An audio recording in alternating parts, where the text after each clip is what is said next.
श्री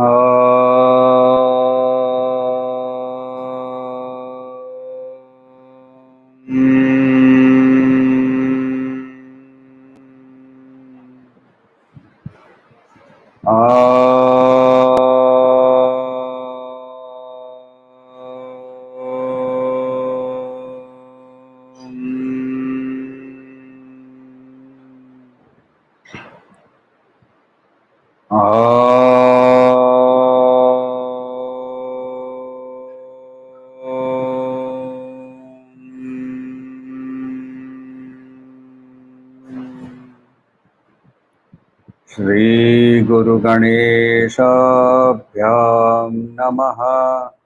हरिः ओम। गीता स्वाध्याय 204वें सेशन में आपका स्वागत है। अभी हम अध्ययन कर रहे हैं विश्व रूप दर्शन योग अध्याय 11 और हम लोगों ने पिछली बार 40 से लेकर 43वें श्लोकों का अध्ययन किया था। उसका हम लोग एक बार दोहरा लेते हैं। 40वें श्लोक से शुरू करें।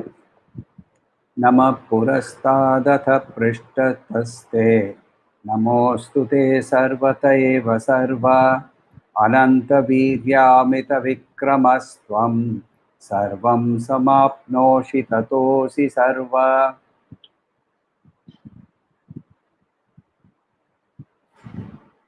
सखेति मत्वा प्रसभं यदुक्तं हे कृष्ण हे यादव हे सखेति अजानता महिमानं तवेदं मया प्रमादात् प्रणयेन वापि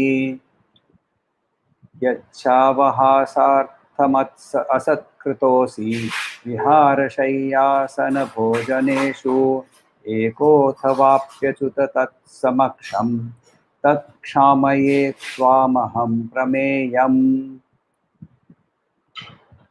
पितासि लोकस्य चराचरस्य त्वमस्य पूज्यश्च गुरुर्गरीयान् न तत्त्वसमोऽस्त्यभ्यधिककुतोऽन्यो लोकत्रयेऽप्यप्रतिम प्रभाव।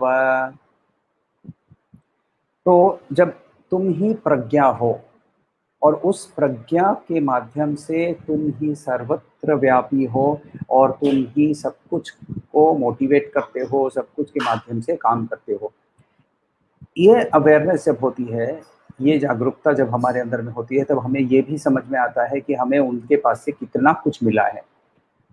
कृतज्ञता से माथा नत होता है और हम अब भिखारी नहीं रह जाते हैं। तो वो भिखारी नहीं रह जाते हैं क्योंकि हमें ये समझ में आ जाता है कि हमें उनके पास से कंटिन्यूसली मिल रहा है और मिलते ही रहेगा। और इसीलिए बार बार नमन करते हुए अर्जुन फर्दर बोलता है 44वें श्लोक के अंदर में, तस्मात् प्रणम्य प्रणिधाय कायं तस्मात् प्रणम्य प्रणिधाय कायं प्रसादये त्वाहमीशमीड्यम्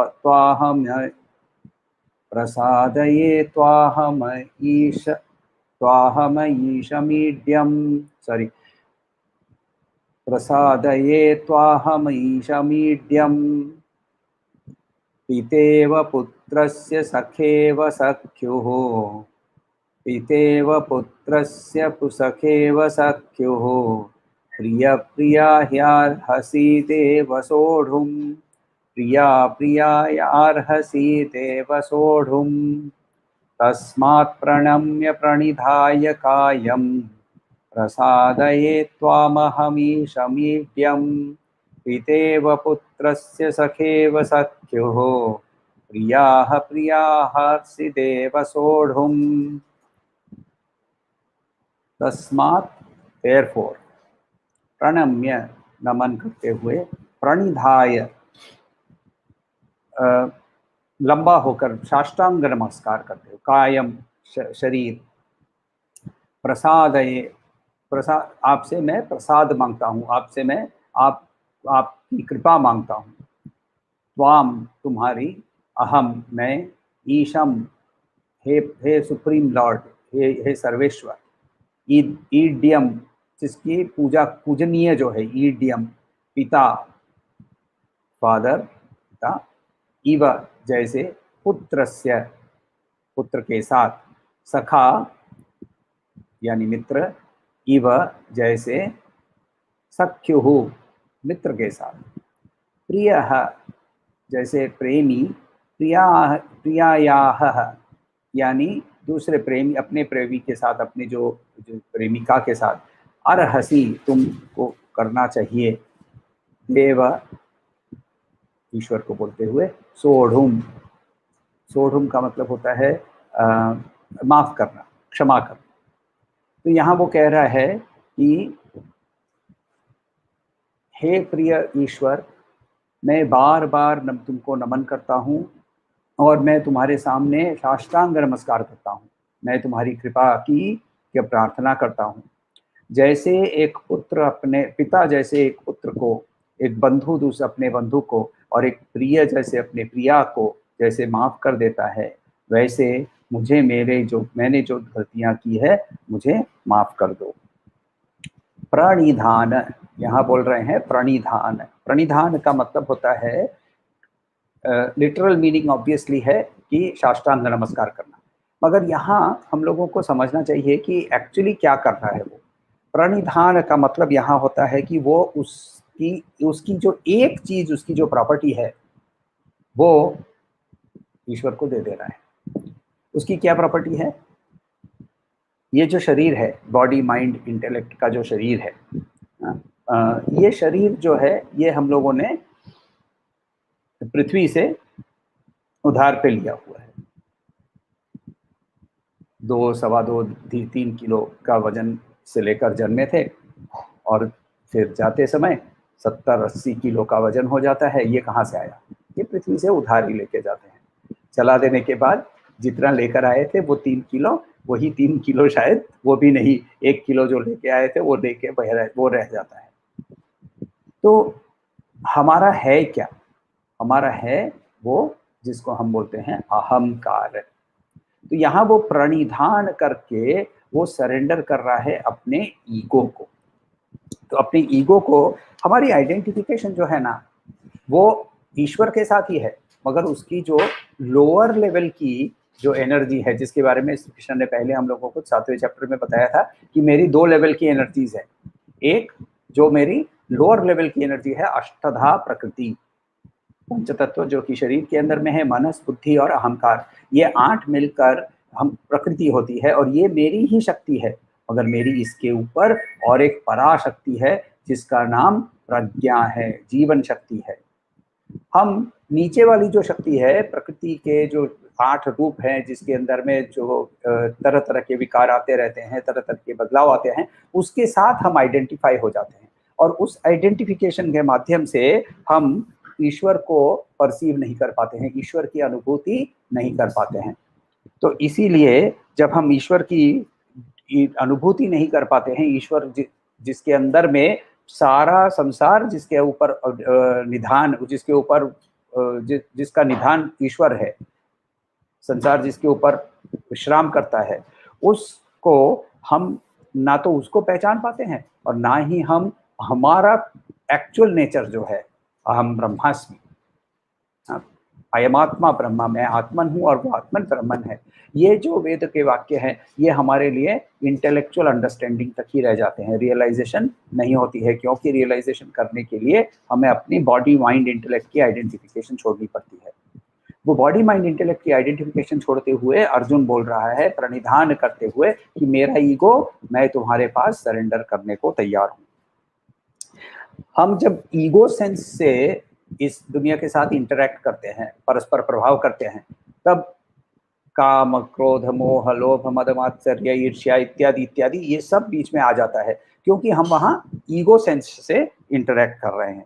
तो इसीलिए ईगो सेंस से इंटरैक्ट करने के समय जब हमें ये नॉलेज आती है कि हम ईगो सेंस से ऐसी तरह से इंटरैक्ट कर रहे थे, ऐसी तरह से परस्पर प्रभाव कर रहे थे, तब हम क्षमा मांगने के लिए तैयार हो जाते हैं, लायक हो जाते हैं। तब हमारे अंदर में एक गिल्ट की फीलिंग आती है कि ये क्या कर रहा था मैं, कितना टाइम वेस्ट कर रहा था मैं, कितनी अपॉर्चुनिटीज वेस्ट की मैंने, कि मैं जो मेरा एक्चुअल परिचय है, जिस चीज के साथ मैं अल्टीमेटली मेरा सबसे गहरा संबंध है और जिस चीज मैं हूँ उस चीज को मैं धिक्कार रहा था, इग्नोर कर रहा था, निग्लेक्ट कर रहा था।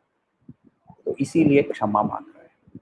क्षमा मांगने के समय वो एग्जाम्पल देता है कि हे ईश्वर, मुझे तुम पिता जैसे पुत्र को माफ करता है, एक मित्र जैसे, क्योंकि देखिए इसके पहले उसने क्या कहा है उसको, हे कृष्ण, हे यादव, हे सखेती, उसने उसको मित्र बुलाया है। तो इसीलिए वो मित्र का एग्जाम्पल लेता है और फिर प्रिय का भी एग्जाम्पल लेता है, क्योंकि ये समझता है वो कि ईश्वर ही सबसे बड़ा प्रिय हो सकता है। इसको हम लोगों ने पहले बृहदारण्यक उपनिषद के अंतर में देखा हुआ है कि पति पत्नी को अपने आत्मन के कारण ही प्रेम करता है, ना अवरे, हम लोगों ने वो वाला श्लोक देखा हुआ था। यहाँ और एक चीज हम लोगों को समझनी है कि ये जो प्रणिधान कर रहा है इसके अंदर में भी हमारे लिए एक टीचिंग है। जब हम हाथ जोड़कर ऐसे करके खड़े होकर नमन करते हैं तो हमारे साथ हमारा ईगो फिर भी रहता है in the form of the shadow, छाया के रूप में। हमारी जो ईगो है, और सूर्य के कारण किरण के ऊपर डिपेंड करेगा कि ईगो कितना बड़ा भी है। जब हम बैठ के नमन करते हैं तो थोड़ा सा ईगो छोटा हो जाता है, मगर जब हम फ्लैट हो जाते हैं, साष्टांग के नमन कर लेते हैं, तब हमारा शैडो भी वैनिश कर जाता है, यानी ईगो को भी डिस्ट्रॉय करते हैं। तो शारीरिक रूप से भी जब हम साष्टांग नमस्कार करते हैं तब हमारी ईगो को हम कॉन्शियसली सरेंडर कर रहे हैं। इसको एग्जाम्पल की तरह से रखते हुए हमें अर्जुन बता रहे हैं कि प्रणिधान।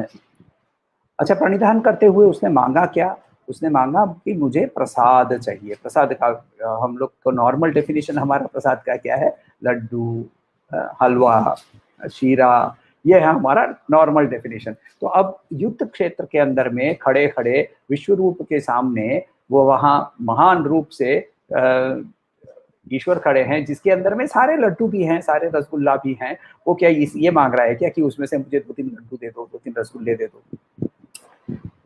शद वर्ड का मतलब होता है बैठना। तो जैसे हम लोगों ने वर्ड देखे हैं पहले, उपनिषद, तो पास में नीचे, पास में बैठना, गुरु के नीचे पास में बैठना, उपनिषद। तो वैसे यहाँ जब आसीदति इति आसनः बोलते हैं, आसन का मतलब होता है जिसमें हम बैठते हैं, जिसमें बैठ सकते हैं।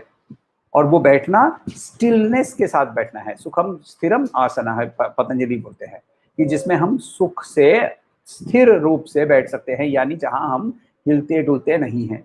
यहाँ वो बोल रहे हैं मेरे मन को आसन करवा दो, मुझे प्रसाद चाहिए। तो प्रकर्षेण रूपेण सद्यति, तो मैं प्रकर्षेण रूप से मुझे बैठना है, यानी मुझे मेरा मन को शांत करो। हे ईश्वर, मैं तुम्हारे सामने आया हूँ, मैं एक ही चीज तुम्हारे से मांगूंगा, मेरी माइंड को स्टेबल कर दो, मेरे माइंड को कंप्लीटली फ्री कर दो। तो ये है उसका प्रसाद मांगना। तो श्लोक को और एक बार देख लेते हैं। तस्मात् प्रणम्य प्रणिधाय कायं प्रसादये त्वामहमीशमीड्यं पितेव पुत्रस्य सखेव सख्युः प्रिय प्रियार्हसि देव सोढुम्। तो अब जब हम एक अचानक से हम एक्सपेक्ट सपोज नहीं कर रहे हैं और अचानक से हम लोगों ने पिछली बार एक एग्जाम्पल लिया था जंगल के अंदर में, जब सफारी पे निकलते हैं तो शेर खोजते रहते हैं, और मान लीजिए आप एक्सपेक्ट नहीं कर रहे हैं, आपका गाइड भी एक्सपेक्ट नहीं कर रहा है, और अचानक से सामने एकदम से शेर आके खड़ा हो गया है, एकदम मिडिल ऑफ द रोड में जीप के सामने शेर आके खड़ा हो गया है। क्या फीलिंग होगी? शेर देखने ही के लिए निकले थे, मगर सामने शेर आ गया जब, तब हार्ट बीट, पैल्पिटेशन बढ़ जाती है। भले हम लोगों को पता है कि वो जीप को अटैक नहीं करेगा, तो वैसे ही जब एक इमैच्योर सीकर, जो कि उसके अंदर में उसकी ट्रेनिंग नहीं हुई है, उसने वो श्रवणन मनन निधिध्यासन नहीं किया है, उसने अष्टांग योगा के माध्यम से पहले यम फिर नियम आसन प्राणायाम नहीं किया है, और अचानक से उसके सामने उसको विश्व रूप की अनुभूति होती है। तो ये अनुभूति होने पर उसको वो समझ में भी नहीं आता है, और समझ में भी, जब किसी चीज को जब हम समझ नहीं पाते हैं तब हमारे अंदर में डाउट, फियर इत्यादि नेगेटिव इमोशन होना स्वाभाविक है, और कंफ्यूजन होना स्वाभाविक है, और इसीलिए वो भय उसके अंदर में पैदा होता है। भले उसको पता है कि ये मेरा कृष्ण ही है, ये मेरा सखा है, वो बोल ही रहा है कि मुझे मैंने देखा है तुमको, पहले मैंने तुमको सखा बुलाया भी है, मगर ये वाला रूप जो है ये मैंने कभी देखा नहीं है। तो इसीलिए वो आगे बोलता है, 45वां श्लोक ले लीजिए। अदृष्टपूर्वं ऋषितोऽस्मि दृष्ट्वा, अदृष्टपूर्वं ऋषितोऽस्मि दृष्ट्वा, भयेन च प्रव्यथितं मनो मे, भयेन च प्रव्यथितं मनो मे, तदेव मे दर्शय देवरूपं, तदेव मे दर्शय देवरूपं, प्रसीद देवेश जगन्निवास, प्रसीद देवेश जगन्निवास। हे जगन्निवास, हे मेरे पर कृपा करो, प्रसीद। अदृष्ट पूर्वम, जो कि पहले कभी नहीं देखा गया है, ऋषितः, मेरे अंदर में आनंद भी बहुत हो रहा है, अचानक से शेर देखा है। हाँ? शेर देखने के लिए निकला था, शेर देख लिया अचानक से। अस्मि, मैं हूं, दृष्टवा, देखकर, भयेन, डर के साथ, च, और प्रव्यथितम, कांप रहा हूं, मना, मन में मेरा, तत्, वह, एव, सर्टेनली, इंडीड, में, मुझे, दर्शय, दिखाओ, देव, ईश्वर, रूपम, तुम्हारा रूप, प्रसीद, मेरे पर कृपा करो, देवेश, देवों के देव, देवों के ईश्वर, जगन्निवास, जगन्निवास वर्ड हम लोगों ने पहले 3 बार देख लिया है। तो अदृष्ट पूर्वम, जो कि पहले कभी देखा नहीं है, उस ना देखे हुए चीज को देखकर मुझे आनंद जरूर हो रहा है, मगर वो आनंद के साथ मुझे भय भी हो रहा है। वो भय जो है, ये वो इस अनुभूति के लिए तैयार नहीं था। स्टेप 1, कर्म करो, एकदम एक्सेलेंटली करो। श्री कृष्ण के ही स्टेप्स को मैं रिपीट कर रहा हूं, जो कि कृष्ण ने हम लोगों को बताया है। पहला स्टेप क्या बताया उसने? स्टेप पे पहली बार उन्होंने कहा कर्म योग कर्मसु कौशलम।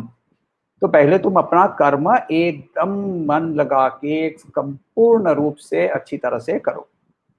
दूसरा, प्रोसेस पर फोकस करो, रिजल्ट पे नहीं। रिजल्ट भले तुम्हारे ऊपर अभी भी तुम्हारे दिमाग में है, मगर अभी प्रोसेस को फॉलो करो। प्रोसेस को 100% निष्ठा से फॉलो करो। उसके बाद अब सारे प्रोसेस को कर्तव्य समझकर करो, ये नहीं कि इसके अंदर में मुझे कोई फल चाहिए। कर्तव्य का फल नहीं होता है, कर्तव्य कर्तव्य होता है।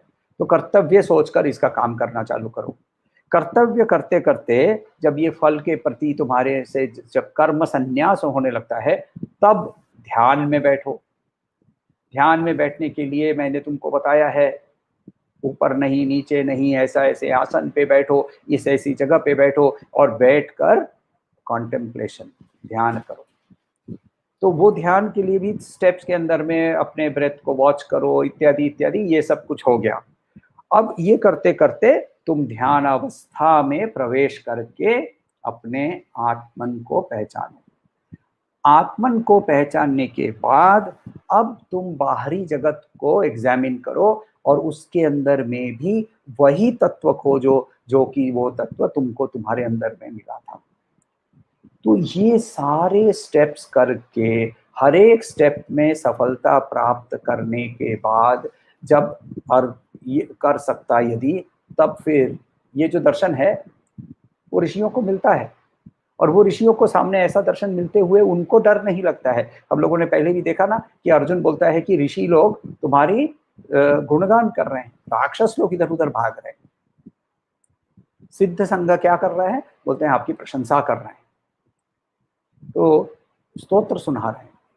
तो इसीलिए यहाँ ये करने के बाद ही जब हम इस कॉस्मिक प्रेजेंस की अनुभूति के लिए तैयार होते हैं, तो अर्जुन बोलता है कि हे शेर, सामने से थोड़ा सा हट जा, थोड़ा सा ऐसे रूप में आ जा कि मैं तेरे को देखूं मगर डरूं नहीं।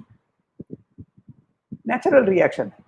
जंगल के अंदर में शेर भी हमारे सामने आ जाएगा जब भी हम सफारी में हैं, हम निडर हैं ऐसे कि हमें कभी शेर अटैक नहीं करेगा। उसके बावजूद जब जो हमें डर हो रहा है, वो डर के लिए हम मानसिक रूप से क्या सोचते हैं कि शेर यदि रास्ते से हट जाए, थोड़ा सा दूर चले जाए, हम अपने टेलीफोटो लेंस से उसको देख लें तो अच्छा लगेगा, तब तो डर नहीं लगेगा, तब आनंद ही आनंद होगा।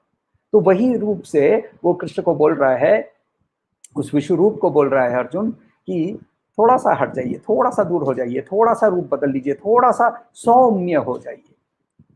तो इसीलिए वो रूप में चले जाओ जिसमें मैंने पहले तुमको देखा है, मैं बहुत कंफर्टेबल हूं तुमको देखकर। तो ये बोलते हुए वो आगे श्लोक में बोलता है, 46वां श्लोक। अब एक चीज समझना जरूरी है कि हम ईश्वर सर्वस्व है, सर्वरूप में है, सर्वव्यापी है, मगर हम उसके साथ जब रिलेट करने की बात होती है, तब उस संबंध में हम हमारे कल्चरल बैकग्राउंड, हमारे फैमिली ट्रेडिशंस, हमारे नेशनल बैकग्राउंड, ये सब हमारे लिए इंपॉर्टेंट हो जाता है।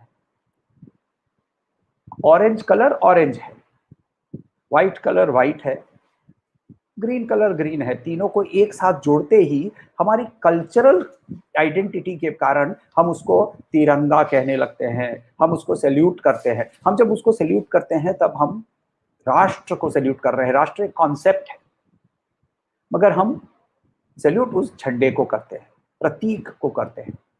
तो वैसे ही मगर हम हमारे सामने लाल नीला सफेद वाला कोई दूसरा फ्लैग आ जाता है तो उसको हम ना वैसा सम्मान ना तो करते हैं, ना हमारे अंदर में वैसा कोई इमोशन आता है। मगर कोई अमेरिकन आता है, उसको वो जब वो स्टार्स एंड स्ट्राइप्स दिखते हैं तो उसको वो इमोशन आता है। तो हम हमारे कल्चरल ट्रेडिशन के माध्यम से ही ईश्वर के साथ भी रिलेट करते हैं। जब भक्ति और ज्ञान एक साथ होता है तब कोई ये अच्छा है, वो बुरा है, ये प्लेजेंट है, ये अनप्लेजेंट है, ये नहीं होता है। एग्जाम्पल हमारे लिए प्रहलाद है। प्रहलाद के सामने उसको बोला कि ईश्वर कहाँ है, ईश्वर वो इस खंबे में है भी, क्या है क्या? ईश्वर खंबे में भी है, खंबा ही ईश्वर है, खंबे में नहीं, खंबा ही ईश्वर है। खंबे को तोड़ दिया, लो तेरे ईश्वर को मैंने मार डाला, खंबा तोड़ दिया। भीतर से गरजता हुआ नरहरि रूप में नाखूनों के साथ सामने प्रकट हुए भगवान। उसी के पिता को गोदी पे लेकर उसको पेट चीर कर उसके इंटेस्टाइन्स को निकाल के गले पे पहनकर, माला की तरह पहनकर गरजते हुए उस रूप को देखकर सारे देवता कांपने लगे। लक्ष्मी जी को बोला गया, माता जाइए उनको संभालिए, नहीं तो ये तो पृथ्वी को विनाश कर देंगे, इनका गुस्सा ऐसा कभी। लक्ष्मी भी बोलती है, नहीं नहीं नहीं, मैंने कभी इसको ऐसा देखा नहीं। निर्भय होकर प्रहलाद वहां उनके गोदी पे जाके बैठ जाता है, क्योंकि प्रहलाद को कोई प्लेजेंट चीज ही भगवान है और अनप्लेजेंट चीज भगवान नहीं है, ये ज्ञान वो इसके परे हो गया था। अर्जुन वैसा नहीं हुआ है, तो इसीलिए अर्जुन वो फैमिलियर, जिसके साथ उसको फैमिलियरिटी है, जिसको उसको पहचान है, वो रूप उसको देखना है। इसीलिए वो 46वें श्लोक में अंदर में बोलता है, किरीटिनम गदिनम चक्रहस्तः, किरीटिनम गदिनम चक्रहस्तः, इच्छामि त्वां द्रष्टुमहं तथैव, इच्छामि इच्छामि त्वां द्रष्टुमहं तथैव तेनैव रूपेण चतुर्भुजेन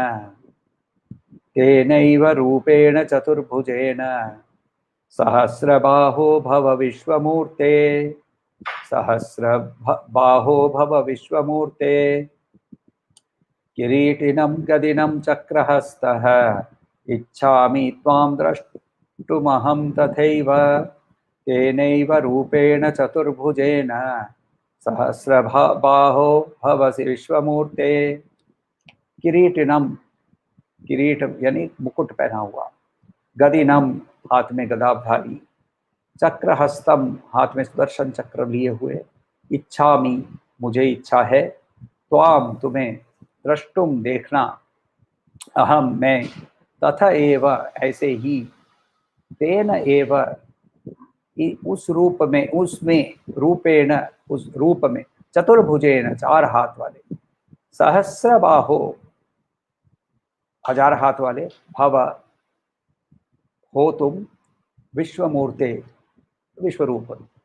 यानी यहाँ वो बोल रहा है कि हे हजार बाहु वाले ईश्वर, हजार यहाँ एक सिंबॉलिक नंबर है, सहस्रशीर्ष पुरुष, सहस्राक्ष, सहस्रपाद ऋग्वेद बोलता है।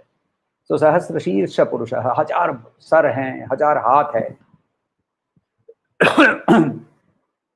वो हजार हाथ वाले विश्वमूर्ति, मैं जानता हूं कि तुम इस पूरे संसार के ही भी तुम्हारे अंदर में है, ये संसार ही तुम हो, मगर मैं तुम्हें तुम्हारे चतुर्भुज वाले रूप में, शंख चक्र गदा पद्मधारी, मैं तुम्हें देखना, और मुकुट पहने हुए मैं तुम्हें देखना चाहता हूँ। विष्णु सहस्त्र नाम के अंदर में ध्यान श्लोक के अंदर में कहते हैं, सशंख चक्रम सकीरिट कुंडलम सपीत वस्त्रम सरसिरुहेक्षणम सहार वक्षस्थल शोभिकौस्तुभम नमामि विष्णुम शिरसा चतुर्भुजम, नमामि विष्णुम शिरसा चतुर्भुजम, चार हाथ वाले विष्णु को मैं नमस्कार करता हूँ। सशंख चक्रम, हाथ में शंख चक्र इत्यादि धारा हुआ, पकड़ा हुआ, ये सारे प्रतीक है, ये हमारे लिए प्रतीक है। ये प्रतीक जो है ये हमारे कल्चर या ट्रेडिशन के बाहर होगा, उसको ये समझ में नहीं आएगा। तो ईश्वर का ऐसा कोई रूप नहीं है जो कि वो जो ऐसा कोई रूप नहीं है जो कि ईश्वर नहीं है, और मगर हमें ये पर्टिकुलर रूप फेमिलियर होता है, इसीलिए हम ये ऐसे रूप को देखकर मोहित हो जाते हैं, आकर्षित हो जाते हैं। तो उनके हाथ में जो शंख है वो क्या है? वो उसकी ध्वनि हमें वापस बुलाने के लिए है। जब हम भटक जाते हैं तो हमें वापस बुलाते हैं वो शंख से। हाथ में पद्मधारी हैं, पद्म पकड़ के बोलते हैं ये है आनंद स्वरूप, इसको लो। नहीं लोगे ना और तुम वापस नहीं आओगे। जब गाय भैंस भटक जाती है तो जब जैसे उसका चरवाहा जैसे लाठी से मारता है, तो वो हाथ में गदा भी लिए खड़े हैं, और उस गदे की मार को भी जब मानता नहीं है तो वो फटाक से मारता है ना, जैसे चरवाहा, तो हाथ से सुदर्शन चक्र निकल जाता है हमारी ईगो का विनाश करने के लिए। तो वो वाला रूप मुझे देखना है। तो इसीलिए ये, हे ईश्वर, मुझे वो वाला चार हाथ वाला मुझे रूप दिखाइए। हमें ये समझना बहुत इंपॉर्टेंट है कि वो रूपों के परे है। न तत्र चक्षुर्गच्छति न वाक् गच्छति न मनो न विद्मो न विजानामि यथैतदनुशिष्यात्। हम लोगों ने ये पहले देखा हुआ है केनोपनिषद के अंदर में। वहाँ उस आँख नहीं जाती है, वहाँ शब्द नहीं जाते हैं, वहाँ मन नहीं जाते हैं। उसको पहचानने के लिए हमें जब नाम रूप से उसको हम लिमिट करते हैं, तभी हम उसको पहचान पाते हैं। और इसीलिए वहाँ एक्चुअली ईश्वर का कोई फॉर्म नहीं है, क्योंकि वो यूनिफॉर्म है। बच्चों वाला यूनिफॉर्म नहीं तो वो यूनिफॉर्म है, और इसीलिए मगर वो भक्त के लिए वो रूप धारण करते हैं, क्योंकि भक्त को समझना है, भक्त को समझने की कोशिश कर रहा है। भक्त ये क्यों है, ये हम लोग अगले चैप्टर में जब भक्ति योग के बारे में पढ़ेंगे तब हम लोग देखेंगे, क्योंकि भगवान स्वयं इसके बारे में बताएंगे हमें। मगर यहाँ वो एक फॉर्म लेता है, एक रूप लेता है, जिसके साथ वो भक्त जो है जिसको समझ सकता है, उसके साथ वो रिलेट कर सकता है। संत तुलसीदास जो कि परम भक्त थे खुद ही, और एक पर्टिकुलर नाम रूप के साथ उनकी भक्ति थी, राम के रूप के साथ। वो खुद कहते हैं कि हरि व्यापक सर्वत्र समाना, हरि व्यापक सर्वत्र समाना, प्रेम प्रकट होई, प्रेम ते प्रकट होई मैं जाना। प्रेम के कारण वो प्रकट होते हैं, ये मैं जानता हूं। तो ये इस रिस्पांस में, इसके रिस्पांस पर इसने एक बहुत मन से ईगो को सरेंडर करते हुए प्रार्थना की है। प्रार्थना क्या की है, हम लोग श्लोक और एक बार देख लें। किरीटिनम गदिनम चक्रहस्तम इच्छामि त्वां द्रष्टुमहं तथैव तेनैव रूपेण चतुर्भुजेन सहस्रबाहो भव विश्वमूर्ते। ये एकदम मन के डीप अंदर से उसने प्रार्थना की है। और जब प्रार्थना हम करते हैं तो हरि व्यापक सर्वत्र समाना प्रेमते प्रकट होई, तो प्रेम के कारण उसको प्रकट होना ही है। क्योंकि भक्त जो है जैसा भी है, वो भक्त actually for that matter Shri Krishna ने खुद ही कहा है कि मेरे 4 तरह के भक्त होते हैं। चतुर्विधा भजन्ते माम जना सकृतो जनार्जुन आर्तो जिज्ञासुरर्थार्थी ज्ञानी च भरतर्षभः। 7 चैप्टर में उन्होंने ये कहा था। तो 4 तरह के हमारे मेरे भक्त होते हैं। आरती यानी जो कि ट्रबल में है, द्रौपदी को ले लीजिए। जिज्ञासु जनक मुनि, मुझे सब कुछ जानना है, मैं तुम्हें जानना चाहता हूँ। अर्थार्थी ध्रुव राजा ध्रुव, और ज्ञानी प्रहलाद, सुख ब्रह्मा। तो ये ऐसे एग्जाम्पल्स भी हमारे सामने श्री कृष्ण ने रखे हुए हैं कि तुम जैसे भी हो, तुम्हारी पुकार मैं सुनूंगा, मगर वो पुकार सिंसियर ऑनेस्ट होनी चाहिए। तो जब ऐसे उनके सामने ये प्रकट होने के लिए बोल रहे हैं, तो भगवान ने खुद रिस्पॉन्ड किया। रिस्पॉन्ड करते हुए 47वें श्लोक ले लीजिए। श्री भगवानुवाच, श्री भगवानुवाच मया प्रसन्नेन तवार्जुनेदं, मया प्रसन्नेन तवार्जुनेदं रूपं परं दर्शितम् आत्मयोगात्, रूपं परं दर्शितम् आत्मयोगात् तेजोमयं विश्वमनन्तमाद्यं, तेजोमयं विश्वमनन्तमाद्यं यन्मे त्वदन्येन न दृष्टपूर्वं, यन्मे त्वदन्येन न दृष्टपूर्वं। श्रीभगवानुवाच मया प्रसन्नेन तवार्जुनेदं रूपं परं दर्शितम् आत्मयोगात् तेजोमयं विश्वमनन्तमाद्यं यन्मे त्वदन्येन न दृष्टपूर्वम्। ये अब भगवान कहते हैं, तुम्हारे से मैंने खुश होकर मेरी योग शक्ति से मैंने तुमको मेरे विश्वरूप का दर्शन दिया, जो कि अनंत है और जो कि अनादि है। तुम्हारे पहले ये किसी ने नहीं देखा, तुम्हारे पहले कभी किसी ने नहीं देखा है। यानी इसके पहले ये योगी लोग और ऋषि लोग किसी ने नहीं देखा है। एक्चुअली पहली चीज है इसके अंदर में, इसका जो थॉट डेवलपमेंट है ये हम लोगों को थोड़ा समझना चाहिए। पहली चीज है इसके अंदर में, वो पहले बोल रहे हैं कि मैंने तुमको मेरी विभूति यानी वन इन मैनी, ये मैंने तुमको समझाया। मैंने तुमको मैनी इन वन, ये भी तुमको मैंने इसको कहते हैं योग, ये भी तुमको बताया। मगर ये जो मैनी इन वन समझने के लिए जो दृष्टिकोण चाहिए, पर्सपेक्टिव चाहिए, ये हमारे अंदर में नॉर्मली नहीं होती है। और इसीलिए गुरु रूपी श्री कृष्ण वहां अर्जुन को उसकी दृष्टिकोण बदलने में मदद करते हैं। और इसीलिए मैंने तुम्हें मदद किया, मया प्रसन्नेन, मैंने तुम्हें मदद किया, मैंने तुमको मदद किया कि तुम्हें दिखे।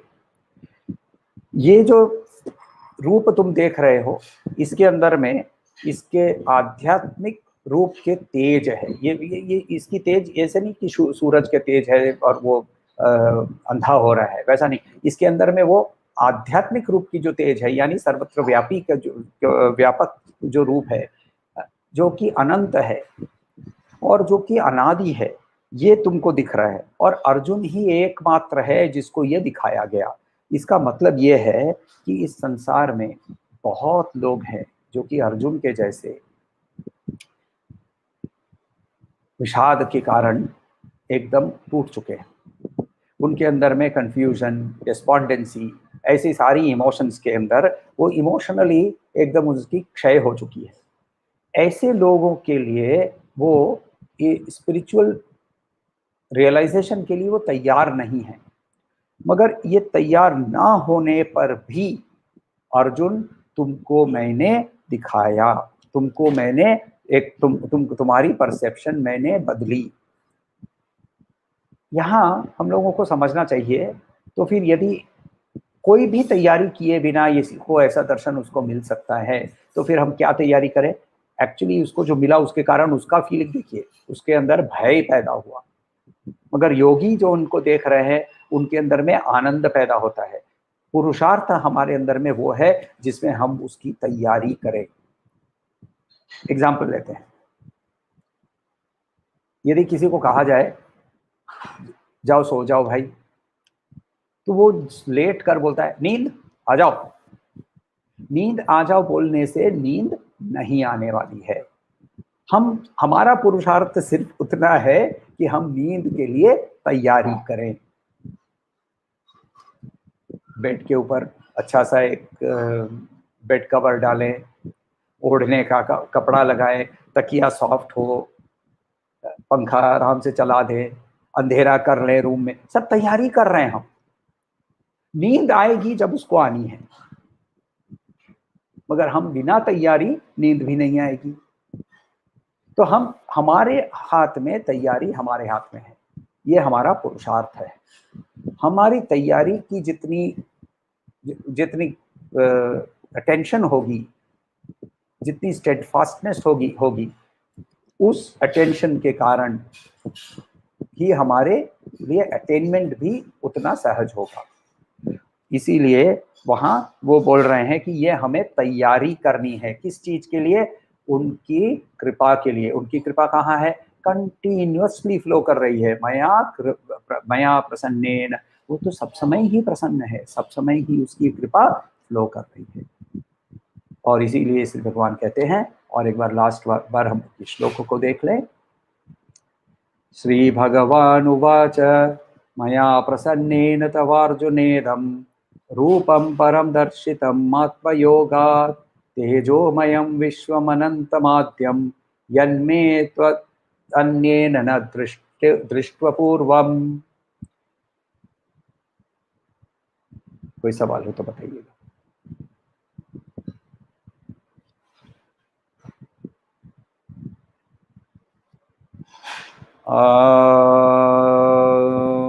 शांति शांति शांति। हरि ओम। श्री गुरुभ्यो नमः। हरि ओम।